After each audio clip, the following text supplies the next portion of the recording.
Rostrum پر آئے اس حوالے سے تھوڑا سا بتائیے گا, آپ کیا کہنا چاہ رہے تھے؟ آج آپ بڑے خوش نظر آ رہے ہیں.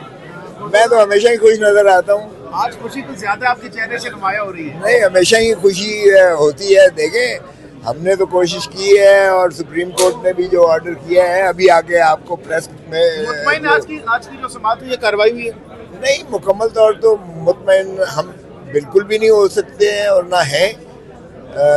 البتہ یہ ہے کہ جو منیمم انہوں نے کیا ہے کم از کم وہ تو بچوں کے ساتھ جو ہے انہوں نے کہا ہے کہ کمیونیکیشن بھی کرائی جائے. سلمان اور قاسم کے ساتھ جو ہے ٹیلی فونک جو ہے رابطہ, اس کا بھی انہوں نے حکم دیا ہے اور اٹارنی جنرل نے یقین دہانی کرائی ہے. اور ساتھ ہی جہاں تک ان کے آنکھ کا عارضے کی بات ہے اس پر بھی انہوں نے جو ہے یہ چیز کہی ہے کہ ان کا معائنہ جو ہے کسی غیر جانبدار ایکسپرٹ سے کروایا جائے. اور ہم نے وہ اس میں جو ریکمنڈیشنز دی ہیں فرینڈ آف دا کورٹ نے, اس میں بھی اس نے شفا جو ہے میڈیکل انسٹیٹیوٹ کے جو ماہر امراض چشم ہیں ان کی بارہ نام بھی لیا ہے. اور ساتھ ہی انہوں نے جو ہے حمید لطیف کا جو ماہر امراض چشم ہے اس کا نام بھی انہوں نے درج کیا ہے. اور ساتھ ہی انہوں نے جو ہے جو شوکت خانم کے ہیڈ ہیں جو ان کے معالج ہیں ذاتی عمران خان صاحب کے, ان کی بھی شراکت اور شمولیت کا کیا ہے.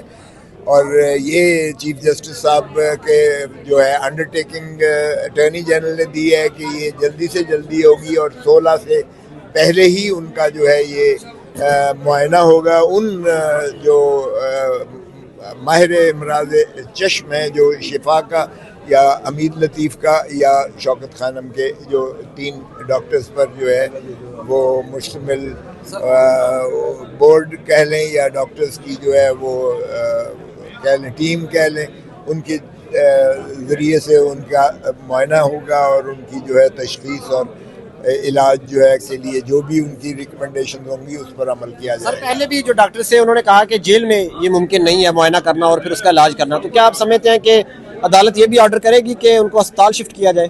دیکھیں, یہ جب کہتے ہیں کہ معائنہ کریں تو ظاہر ہے کہ ان کی ثواب دید پر ہوگا. وہ ڈاکٹرز اگر کہیں گے کہ اسپتال لے کر جائیں گے, یہاں ہم نہیں کر سکتے اور نہ ہی ہمارے پاس وہ اپریٹس موجود ہے جیل میں جس کے ذریعے سے ہم ان کی جو ہے تشخیص کر سکیں, تو لا محالہ ان کو وہاں لے جانا پڑے گا. اور شفا میڈیکل جو ہے وہ کوئی دور تو نہیں ہے, وہ پاس ہی ہے. سو شفا کے اگر لے جاتے ہیں تو وہ انہی یہ سر 2 شفا ہیں, ایک ڈی ایچ اے کے بالکل سامنے اور ایک I-8 میں ہے. آئی ہاسپٹل, شفا آئی ہاسپٹل کی آپ بات کریں. مجھے اتنی تفصیل تو نہیں ہے, لیکن جو بھی ہوگا باہر کا اس میں جو ڈاکٹر ریکمینڈ کریں گے. چاہ رہے تھے روسٹر پر آپ آئے, انہوں نے بات نہیں کرنے دی. نہیں, بات تو میں نے ساری کی ہے.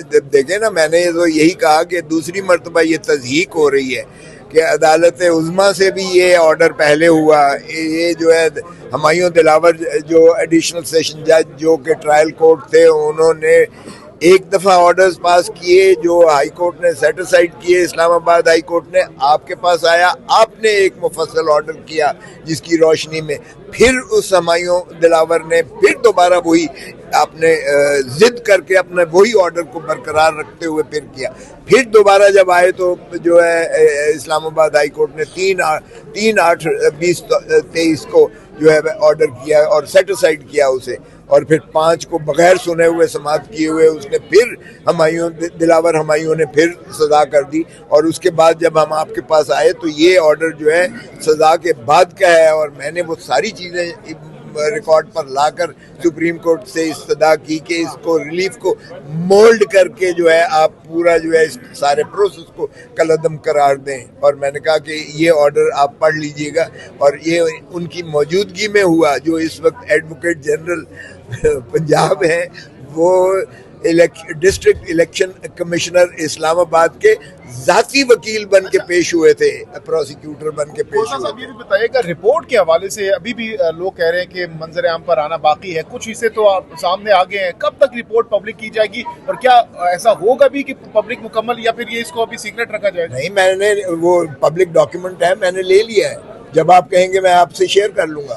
ابھی میڈیا پر بتا دیں چیدہ پوائنٹس. مطلب خان صاحب کے لیونگ سٹائل آپ نے جو کہا, کچھ تو اپنے دوستوں کے لیے تھوڑی دیر بعد کے لیے رکھ لو, وہ اچھا آ پبلک کر جائے دیں گے, آج پبلک ہو جائے گی سر. کاپی لے لیے اس کی. بالکل آپ جو کہیں گے آپ کو کر دیں گے پبلک. تو اچھا خسرو صاحب یہ جو اس وقت والی بات ہے, برف, پہلے تو برف پگھلنے کی بات ہو رہی تھی, اب تو بھائی پبلک یہ ریکارڈ پبلک ریکارڈ کی بات ہے. خسرو صاحب پہلے تو برف پگھلنے کی بات ہو, اب تو لگ رہا ہے کہ گلیشیئر بھی پگھلنے لگ گئے ہیں حکومت اور پی ٹی آئی کے درمیان.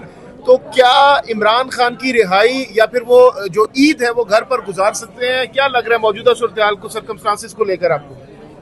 دیکھیں نیندیں تو ان کی حرام ہو جائیں گی جن کی حکومت جا رہی ہوگی, نیندیں تو ان کی حرام ہوں گی.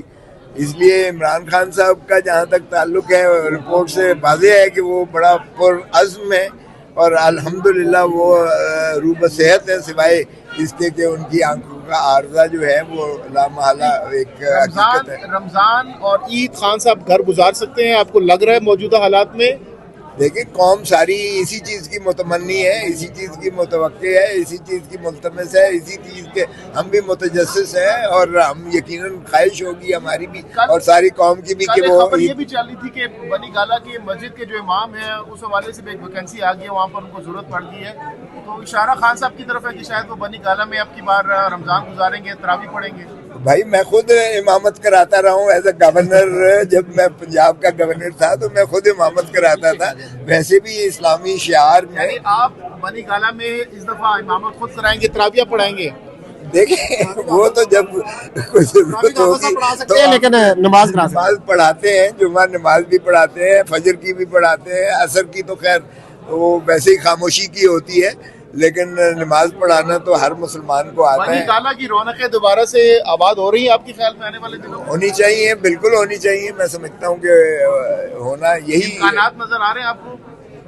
دیکھیں امکانات تو عمران خان 8 فروری 2024 کا وزیر اعظم ہے, اس میں کسی کو شک ہے؟ تو بالکل بنی گالا کی رونقیں بحال ہونی چاہیے اگر ہم نے ملک کو آگے لے کر چلنا ہے.